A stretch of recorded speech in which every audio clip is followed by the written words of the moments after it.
எனக்கு அன்பான கர்த்தருடைய பிள்ளைகளே, இயேசு கிறிஸ்துவின் நாமத்தினாலே உங்களுக்கு எங்களுடைய வாழ்த்துக்களையும் அன்பையும் தெரிவித்துக் கொள்கிறோம்.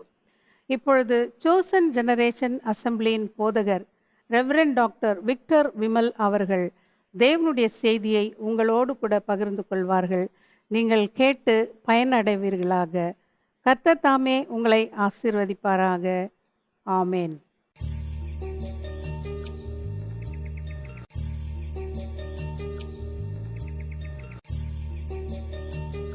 கர்த்தருடைய பரிசுத்த நாமத்திற்கு மகிமை உண்டாவதாக.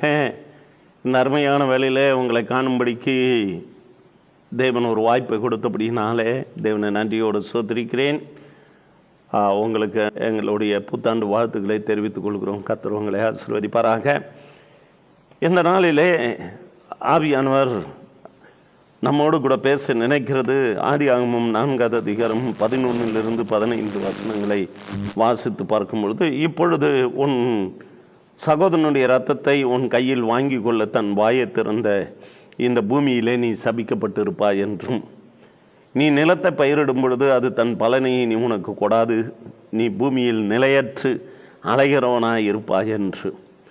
13வது வசனம், அப்பொழுது காயின் கர்த்தரை நோக்கி, எனக்கு இட்ட தண்டனை என்னால் சகிக்க முடியாது. 14வது வசனம், என்று என்னை இந்த தேசத்திலிருந்து துரத்தி விடுகிறீர், நான் உமது சமூகத்துக்கு விலகி மறைந்து பூமியில் நிலையற்ற அலைகிறவனாய் இருப்பேன், என்னை கண்டுபிடிக்கிறவன் எவனும் என்னை கொன்று போடுவானே என்றான். அப்போது கர்த்தர் அவனை நோக்கி, காயினை கொல்லுகிற எவன் மேலும் 7 பழி சுமரும் என்று சொல்லி, காயினை கண்டுபிடிக்கிறவன் எவனும் அவனை கொன்று போடாதபடிக்கு கர்த்தர் அவன் மேல் ஒரு அடையாளத்தை போட்டார். அப்படியே காயின் கர்த்தருடைய சந்நிதியை விட்டு புறப்பட்டு ஏதனுக்கு கிழக்கான நோத் என்னும் தேசத்தில் குடியிருந்தான் என்று சொல்லி பார்க்கிறோம். எனவே இந்த செய்தியிலே நான் எடுத்துக்கொள்ளக்கூடிய காரியம், காயின் கர்த்தரை நோக்கி அவன் சொல்லுகிறான், எனக்கு இட்ட தண்டனை என்னால் சகிக்க முடியாது என்று. அடுத்தபடியாக கர்த்தர் அவனை நோக்கி அவனுக்கு ஒரு அடையாளத்தை போட்டு அவனை கொன்று போடாதபடிக்கு அவனை காப்பாற்றினார். இந்த பகுதியில் இருந்து செய்தியை நான் உங்கள் மத்தியில் எடுக்க விருப்பப்படுகிறேன். இந்த செய்திக்கு தலைப்பு கருணை மனு அப்படி என்று சொல்லி ஒரு டைட்டிலை உங்கள் மத்தியில் வைக்கிறேன். கருணை மனு என்று சொல்லி நாம் அடிக்கடி வாசிக்கிறது கேட்கிறது. என்ன என்று சொல்லி பார்க்கும் பொழுது, பேப்பரை எடுத்தால் ஒரு கொலைக்காரன் தூக்கு தண்டனைக்கு ஏற்றவன், அவன் ஏற்கனவே கொலை செய்தவனாக இருப்பான். இப்படிப்பட்டவர்கள் என்ன செய்வார்கள் என்றால், ஜனாதிபதிக்கு அவர்கள் ஒரு ரெக்வெஸ்டேஷனை கொடுப்பாங்க, கருணை மனு, என் மீது கருணை வைத்து தூக்கு தண்டனையை நிறைவேற்றாது இருங்கள், எனக்கு அதிகபட்சமான தண்டனைக்கு கொடுங்கள், குறைந்தபட்ச தண்டனையை கொடுங்கள், இது கூடுதலாக இருக்கிறது என்று சொல்லும் பொழுது ஜனாதிபதி ஒருவேளை மனம் இறங்கி தூக்கு தண்டனையை ரத்து செய்து ஆயுள் தண்டனையாக மாற்றுவார். சில வேளைகளிலே அவர்களுடைய நன்னடத்தையின் பேரில் அவர்களுடைய தண்டனையானது குறைக்கப்படுகிறதை நாம் பேப்பர்களிலே வாசிக்கக்கூடியவர்களாக இருக்கிறோம். எந்த நாளிலே நான் உங்கள் மத்தியில் எடுக்கக்கூடிய காரியம், கொலைக்காரன், கொலை வெறி கொண்டவன், ஆண்டவரை எதிர்த்து பேசினவன், இப்படிப்பட்ட காரியங்கள் எல்லாம் அவனுக்குள் வித்திடப்பட்டது. சாத்தானால் மோசம் போனவன், அந்த முதல் பிறப்பு அந்த காயின், அவனுக்குள்ளே கொலைவெறி காணப்பட்டது. அவனுடைய முகநாடி வேறுபட்டது. பரிசுத்த சந்ததியை பெரும்படிக்காக தேவன் உண்டாக்கின பொழுது இங்கு பரிசுத்த வித்து இல்லாமல் வேறு ஒரு வித்து நுழைத்து வஞ்சிக்கப்பட்டது நிமித்தமாக சாத்தானுக்குரிய குணலட்சணங்களோடு கூட காயினை கொலை செய்து விட்டான். அப்படிப்பட்டவனுடைய இரத்தத்தை இந்த பூமியானது என்ன செய்ததாம், தன் வாயை திறந்து அது உன் கையிலே உன் சகோதரனுடைய இரத்தத்தை அது வாங்கி கொண்டது என்று சொல்லி இங்கு வேதம் சொல்லுகிறது. உன் சகோதரனுடைய இரத்தத்தை உன் கையிலே வாங்கி கொள்ள தன் வாயை திறந்த இந்த பூமி, இந்த பூமியிலே நீ சபிக்கப்பட்டு இருப்பாய் என்று சொல்லி ஆதாமின் நிமித்தம் வேதம் சொல்லுகிற காரியத்தை குறித்து பார்க்கும் பொழுது, பூமி உன் நிமித்தம் சபிக்கப்பட்டு இருக்கும் என்கின்ற அந்த சாபம் ஆதியாகமம் 3:17 குறிப்பிடப்பட்டு இருக்கிறது. எனவே எனக்கு அருமையான கர்த்தருடைய பிள்ளையை, இந்த பாயிண்ட் நான் எப்பொழுது இன்னும் கொஞ்சம் நேரத்தில் வருகிறேன். ஆனால் ஆண்டவர் இப்படிப்பட்ட கொலைக்காரன், கொலைக்கு பாத்திரவான், தண்டனைக்கு உரியவன், அவனும் கொலை செய்யப்பட வேண்டும், அப்படிப்பட்ட ஒரு சூழ்நிலையில் இந்த மனிதன், இந்த கொலைக்காரன், இந்த மார்க்கன் ஆண்டவரிடத்திலே கேட்ட விண்ணப்பத்தையும் அங்கீகரித்து மறுபரிசீலனை செய்து இந்த மனு மீது கருணை கூர்ந்து என் தேவன் அவனுக்கிட்ட சாபத்தையும் அல்லது அவனுக்கிட்ட தண்டனை பெரிது என்று சொல்லப்பட்டபடியினாலே அவனை காண்கிறவர்கள் கொலை செய்யாதபடிக்கு அவன் நெற்றியிலே ஒரு அடையாளத்தை போட்டிருக்கிறார். அவனுக்கு ஒரு அடையாளம் அங்கு வழங்கப்பட்டது. அவனை பார்க்கிறவர்கள் யாரும் கொலை செய்யக்கூடாது என்று இரக்கமுள்ள ஆண்டவர் அந்த நாளிலே இறங்கினார்.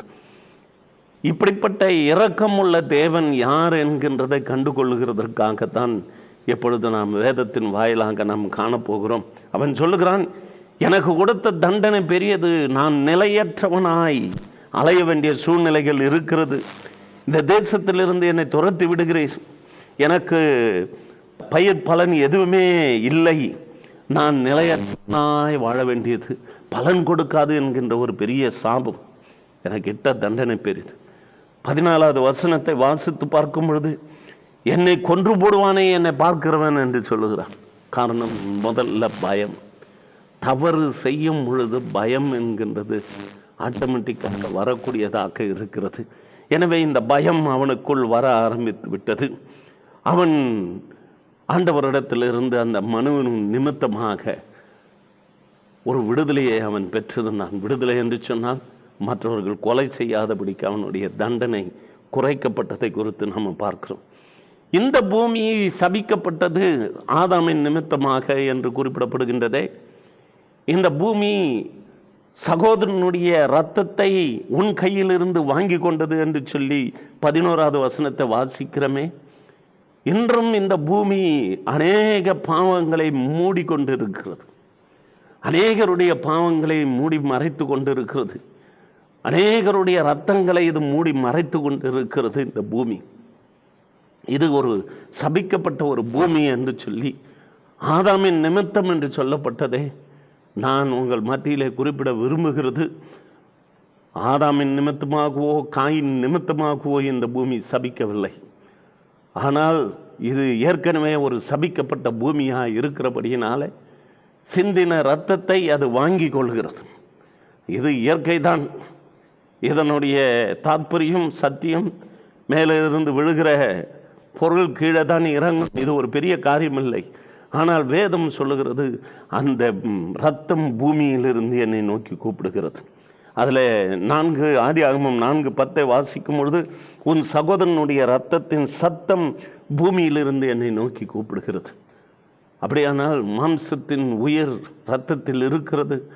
அந்த பூமி அநேகரை இழுத்து போட்டு கொண்டே இருந்தது.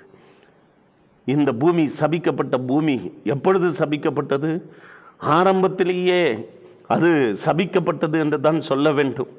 இந்த வசனத்தை நாம் வாசித்து பார்க்கும் பொழுது, இந்த 1ஆம் வசனத்துக்கும் 2ஆம் வசனத்துக்கும் ஆதி ஆகமத்திலே 1வது அதிகாரம் 1-2 வாசித்து பார்க்கும் பொழுது, இந்த இடைப்பட்ட வசனங்கள் 1க்கும் 2க்கும் பல யுகங்கள் இருக்கிறது.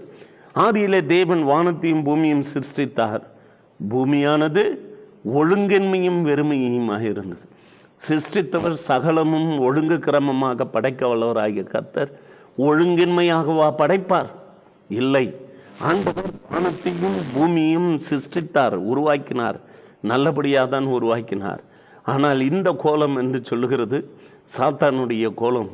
அந்த நாளிலே அவன் இந்த கோலத்தில் இருந்து கொண்டு தேவனை துதித்து பாடி மகிழ்ந்து கொண்டிருந்து அவனுக்காக அலாட்மெண்ட் பண்ண போர்ஷன் அது.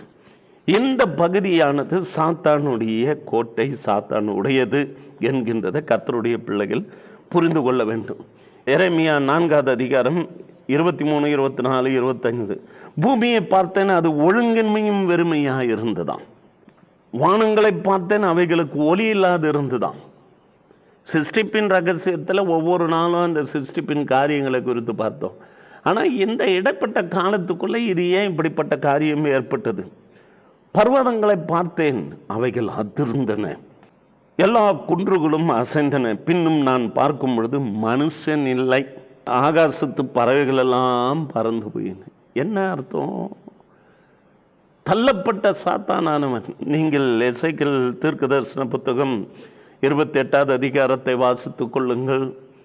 ஏசாயா தீர்க்கதரிசன புத்தகம் 14வது அதிகாரத்தை நீங்கள் வாசித்து பார்க்கும் பொழுது லூசிபரை குறித்ததான ஒரு வெளிப்பாடு அங்கு காணப்படும். அவன் காப்பாற்றுகிற அபிஷேகம் பண்ணப்பட்ட கேருபாய் இருந்தான். அக்னிமயமான கற்களின் நடுவிலே உலாவி கொண்டிருந்தான். அவன் தேவனுடைய பர்வதத்திலிருந்து ஆகாதவன் என்று தள்ளி காப்பாற்றுகிற கேருபாய் இருந்த உன்னை அக்னிமயமான கற்களின் நடுவே இராதபடிக்கு உன்னை அழித்து போடுவேன், உனக்குள்ள ஒரு மனமேட்டிமே வந்து நான் உயர வானத்துக்கு ஏறுவேன், நட்சத்திரங்களுக்கு மேலாக கூடுகளை அமைப்பேன். இப்படிப்பட்ட காரியங்களெல்லாம் அவன் பேசி வந்தது நிமித்தமாக கர்த்தர் அவனுடைய மனமேட்டுமையின் நிமித்தமாக அவனை கீழே தள்ளி போட்டார். ஏசாயா தீர்க்கதரிசன புத்தகம் 14வது அதிகாரம் 12ஆம் வசனத்தை வாசித்து பார்க்கும் பொழுது அங்கு சொல்லப்படுகிறது, அதிகாலையின் மகனாகிய விடிவெள்ளியே, நீ வானத்திலிருந்து விழுந்தாயே, ஜாதிகளை ஈனப்படுத்தினவனே, நீ தரையில விழ வெட்டப்பட்டாயே. காரணம், நான் வானத்துக்கு ஏறுவேன், தேவனுடைய நட்சத்திரங்களுக்கு மேலாக என் சிங்காசனத்தை உயர்த்துவேன், வடப்புறங்களில் உள்ள ஆராதனை கூட்டத்தின் பர்வதத்தில் வீற்றிருப்பேன் என்று சொல்லி நீ சொன்னாயே. அதனால் நீ அகாதனமான பாதாளத்தில் தள்ளுண்டு போனாய் என்று சொல்லி ஆண்டவர் ஒளியெல்லாம் எடுத்து இருளாக்கினார். இந்த சூழ்நிலையில் தான் அங்கு இந்த மனுஷனை படைக்கிறதற்கு தேவன் வந்தார். அங்கே அநேகருடைய கேள்வி, சாத்தா ஏன் அங்கே இருந்தான்? அவன் சர்ப்பத்தின் வடிவில் இருந்தானா? இப்படி பல கேள்விகளை, இதை பற்றி நான் பேச வரவில்லை. முக்கியமாக புரிந்து கொள்ளுங்கள் இந்த பிளானட் என்ன என்கின்றதை குறித்து. அதைத்தான் இயேசு கிறிஸ்து அவர் பூமியிலே வாழ்ந்து கொண்டிருந்த காலத்திலே யோவான் 14:30 வசனம் சொல்லுகிறது, இவ்வுலகத்தின் அதிபதி இதோ வருகிறான், அவனுடையது ஒன்றும் என்னிடத்தில் இல்லை. இந்த வருகிறான், அவனுடையது ஒன்றும் இல்லை, உலகத்தின் அதிபதி. இதெல்லாம் பிசாசினால் உண்டானது. அவன் இதை ஆக்கியபை பண்ணி இருக்கிறான். இங்கே வேத வசனம் ஒன்று நினைவுக்கு வருகிறதுனால, உலகத்தில் உள்ளவைகளிலும் அன்பு கூறாதிருங்கள். ஒருவன் உலகத்தில் அன்பு கூர்த்தால் அவனிடத்தில் பிதாவின் அன்பில்லை. மாம்சத்தின் இச்சையும் கண்களின் இச்சையும் ஜீவனத்தின் பெருமையுமாக உலகத்தில் உள்ளவைகளெல்லாம் பிதாவினால் உண்டானவைகள் அல்ல, அவைகள் உலகத்தினால் உண்டானது என்று சொல்லப்படுகிறது.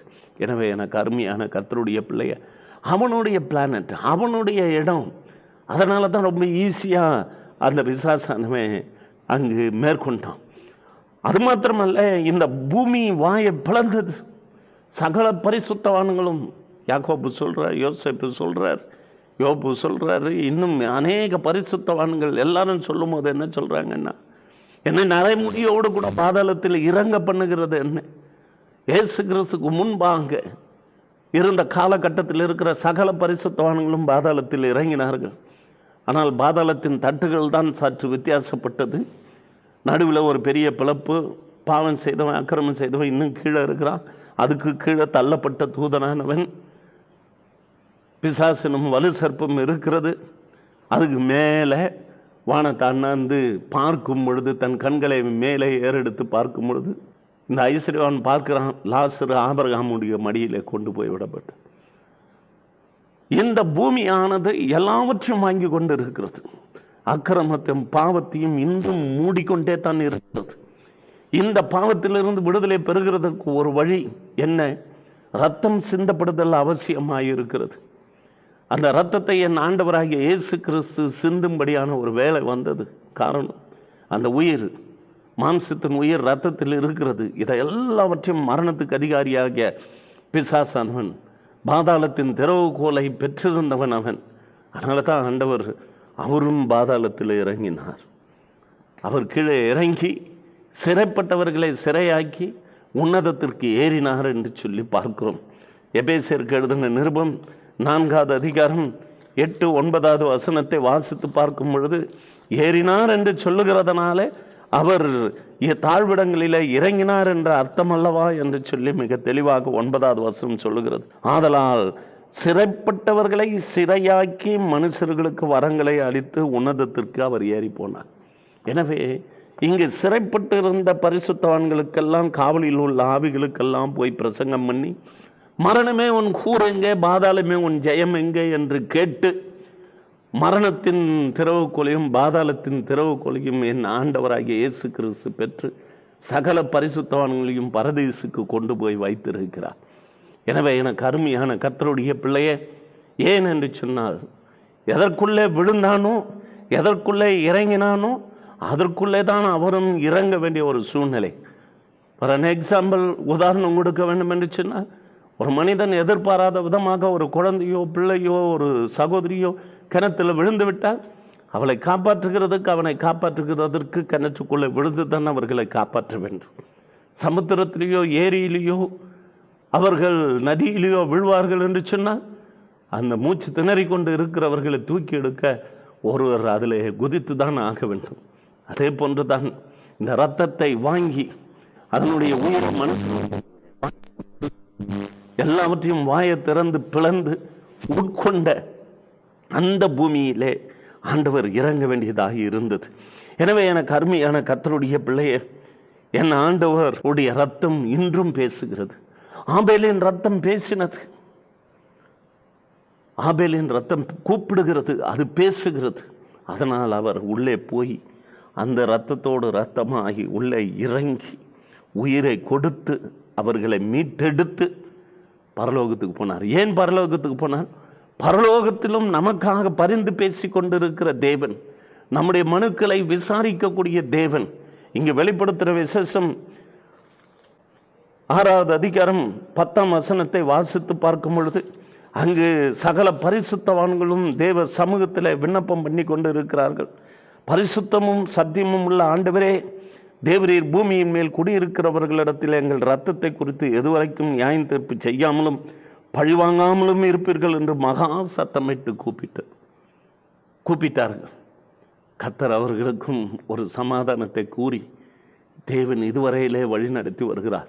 இந்த பூமி இன்னும் அந்த இரத்தத்தை உறிஞ்சுகிறதாக, ஏற்றுக்கொள்கிறதாக, பாவத்தையும் அக்கிரமத்தையும் கொலையையும் எல்லாவற்றையும் அவை வாங்கி போட்டு கொண்டு இருக்கிறதை காண முடிகிறது.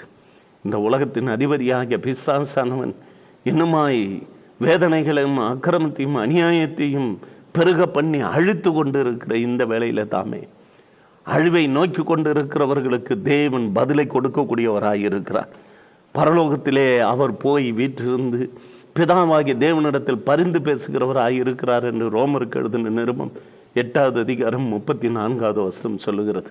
எனவே எனக்கு அருமையான கர்த்தருடைய பிள்ளையே, துன்மார்க்கன் ஆண்டவரே எனக்கு இட்ட தண்டனை சகிக்க முடியாது, அது பெரிதாக இருக்கிறது என்று சொல்லி, என்னை பார்க்கிறவர்கள் கொலை செய்து விடுவார்களே என்று சொல்லி தேவ சமூகத்தில் விண்ணப்பம் பண்ணும் பொழுது, துன்மார்க்கனுக்கு ஒரு பதிலை கொடுத்து அவனுடைய தண்டனையை குறைத்து மற்றவர்களால் கொலை செய்யப்படாதபடிக்கு காப்பாற்றப்பட்டது போல, ஏன் சன்மார்க்கனுக்கு தேவன் அவ்விதமான விடுதலையை கொடுக்க மாட்டார்? எனவே எனக்கு அருமையான கர்த்தருடைய பிள்ளையே, உனக்காக எனக்காக இந்த பூமியானது உயிரை பறித்து கொண்டு இரத்தத்தை உறிஞ்சு கொண்டு அதை வாயை பிளந்து எல்லாவற்றையும் மூடி மறைக்கிற இந்த பூமியில் வாழ்ந்து கொண்டு இருக்கிற நம்மை மீட்டெடுக்கிறதற்காக என் ஆண்டவராகிய இயேசு கிறிஸ்து இந்த பூமியிலே இறங்கினார். தாழ்விடங்களிலே இறங்கினார். காவலில் உள்ள ஆவிகளுக்கு, பரிசுத்தவான்களுக்கு போய் சுவிசேஷத்தை சொல்லி அவர்களை மீட்டெடுத்தார். ஆபிரகாம் என் நாளை காண ஆசையாயிருந்தான், அவன் கண்டு களி கூர்ந்தான் என்கின்றது போல அவர்களுக்கு எல்லாருக்கும் ஒரு விடுதலையை வாங்கி தந்த தேவன் உங்களுக்கும் நிச்சயமாக விடுதலையை தேவன் வாங்கி கொடுப்பார். அந்த தேவன் இந்த நாளிலும் கூட கருணை மனுவின் மீது கரிசனை வைத்து தண்டனையை குறைத்த தேவன் என் நாட்களிலும் கூட உங்களுக்கும் அவர் இரக்கம் பாராட்டக்கூடியவராக இருக்கிறார். உங்களையும் மரண பயத்திலிருந்து விடுதலையை கட்டளிட அவர் வல்லமையுடையவராக இருக்கிறார். ஜீவ காலமெல்லாம் மரண பயத்தில் பிடிக்கப்பட்டவர்களை விடுவிக்கிறதற்காக அவர் அப்படியானார். அவரும் பாதாளத்தில் இறங்கினார், அவரும் ரத்தம் சிந்தினார், அதுதான் எபிரேயர் 12:24 சொல்கிறது. ஆபேலின் ரத்தம் பேசினதை பார்க்கலும் நன்மையானவைகளை பேசுகிற இயேசு கிறிஸ்துவின் ரத்தம். ஆம், நாம் கூட தைரியமாக கிருபாசனம் தண்டையில் போவோம். துன்மார்க்கனே தைரியமாக பேசியிருக்கிறான். எதிர்த்து பேசினவன் தைரியமாக பேசியிருக்கிறான். ஆண்டவரை பார்த்து கேட்கிறான், எரிச்சல் உண்டானது, உன் முகநாடி வேறுபட்டு இருக்கிறது என்று சொல்லும் பொழுது ஆதியாகமம் 4:8 வாசிக்கும் போது, காயின் தன் சகோதரனாகிய ஆபேலோடு கூட பேசி அவனை கொலை செய்து விட்டான். கர்த்தர் கேட்கிறார் காயினை நோக்கி, உன் சகோதரனாகிய ஆபேல் எங்கே என்றார். அதற்கு அவன், நான் அறியேன், என் சகோதரனுக்கு நான் காவலாளியா. பாருங்க என்ன தைரியம்! இப்படி எதிர்த்து பேசினவனும் முகநாடி வேறுபட்டு தன் சகோதரனை கொலை செய்துவிட்டு எனக்கு ஒன்றும் தெரியாது என்று சொல்லி தண்டனைக்கு உரியவனே, சாபத்துக்கு உரியவனே ஆண்டவருடைய சமூகத்திலே கேட்டான். இந்த தண்டனை என்னால் சகிக்க முடியாது, இது பெரிதான தண்டனை என்று சொல்லி கருணை மனுவை கொடுத்த காயினுக்கு கூட ஆண்டவர் அவனை யாரும் கொலை செய்து விடக்கூடாது என்று சொல்லி அவனுக்கு ஒரு அடையாளத்தை போட்ட கர்த்தர், சன்மார்க்க நெறியில வாழ வேண்டும் என்று சொல்லியும் ஆண்டவரை தேடுகிற உனக்குள்ளே நீ செய்திருக்கக்கூடிய பாவங்கள் நிமித்தமாக ரத்தம் சிந்திருக்கிறார, நிச்சயமாக உன்னையும் மன்னித்து ஏற்றுக்கொள்ள அவர் வல்லமையுடையவராக இருக்கிறார். எத்தனை பேர் தேவனிடத்தில் மனு செய்ய விருப்பப்படுகிறீர்கள்? என் ஆண்டவர் கருணை உள்ள தேவன், பாவங்களை மன்னிக்கிற தேவன், விடுதலை கட்டளிடுகிற தேவன், உன் மன விருப்பத்தை நிறைவேற்றுகிற கர்த்தர். உனக்காக அவர் மரித்து ரத்தம் சிந்தி நீ போக வேண்டிய இடத்துல அவரும் போய் உன்னை காப்பாற்றி உன்னை மீட்டெடுத்த தேவன் என்கின்றதை காயின் மூலமாகவும் சகல பரிசுத்தவான்கள் பாதாளத்தில் வேதனைப்பட்டு அவர்களையும் தூக்கி எடுத்துக்கொண்டு பரதேசிக்கு போன அதே தேவன் எந்த நாளிலும் நம்மோடு கூட இருக்கிறார். நாம் கண்களை மூடி ஜெபம் பண்ணுவோமா? நல்ல தேவனாகிய கர்த்தாவே, எந்த நாளிலும் கூட சிலருடைய ஆதங்கங்கள், நான் ஏதோ பெரிய தவறு செய்து விட்டேன் என்று அவர்களாகவே எண்ணிக்கொண்டு அவர்களுடைய மனசாட்சியிலே தேவனை விட்டு தூரப்பட்டு போய் கொண்டு இருக்கிற அந்த மக்களுக்கு இந்த கருணை மனு என்கின்ற செய்தியானது பிரயோஜனமுடையதாய் மாறட்டும். ஆமாண்டவரே, அந்த பிள்ளைகளை நீர் மன்னியும், அவர்களை மனம் திரும்ப பண்ணும். அவர்கள் அடிக்ட் ஆகி பிடிப்பட்டவர்களாக அதிலிருந்து மீள முடியாதபடிக்கு கட்டுண்டவர்களாய் காணப்படுகிறவர்கள் யாராக இருந்தாலும் அவர்களை மூடி மறைத்து ஒழித்து போட நினைக்கிற சத்ருவனுடைய பயங்கரமான பிடியிலிருந்து எனேசு நீர் விடுதலை கட்டளிட வேணுமா ஜெபிக்கிறேன் கர்த்தாவே.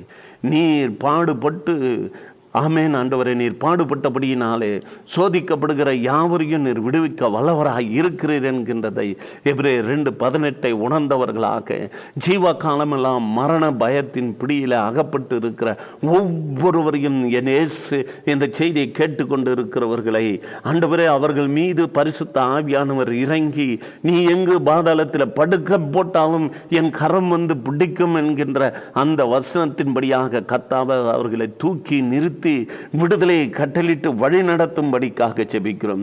மரணமே உன் கூர் எங்கே, பாதாளமே உன் ஜெயம் எங்கே என்று சொல்லி வெற்றி நடை போட்ட என் ஆண்டவர் எங்கள் மீது இரக்கம் பாராட்டி விடுதலையை கட்டளிடும்படிக்காக ஜெபிக்கிறேன். ஆண்டவரே, அநேக மக்களை நான் காண முடிகிறது. ஆம், நான் செய்யக்கூடாது என்று இன்றைய தினத்திலே நீ தீர்மானம் பண்ணுகிறாய். நாளை தினத்தில் மறுபடியுமாக அதே தவறை செய்து கொண்டு இருக்கிற சகோதரனே, ஏதோ கர்த்தர் உன்னை விடுவிப்பார், உன் குடிப்பழக்கத்தில் இருந்து விடுவிப்பார்.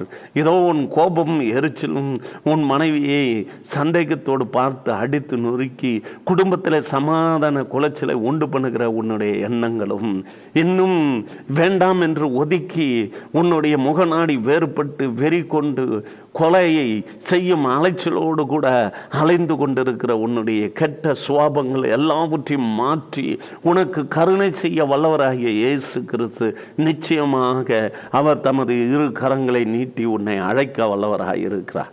அவரிடத்தில் மனம் திரும்பும் பட்சத்தில் ஏதோ தேவன் அவனுடைய தண்டனையை குறைத்தது போல, அவனை சுதந்திரமாக சுற்றி திரியும்படிக்காக விடுவித்தது போல, உன்னை பாவ பிடியிலிருந்தும் அக்கிரம பிடியிலிருந்தும் அநியாய பிடியிலிருந்தும் பில்லி சூனிய கட்டுகளிலிருந்தும் உன்னை விடுதலை ஆக்கி உனக்கு சுகத்தோடு கூட விடுதலையாய் நீ பறந்து போகிறதுக்கு தேவன் கிருபை பாராட்ட வல்லமையுடையவராய் இருக்கிறார்.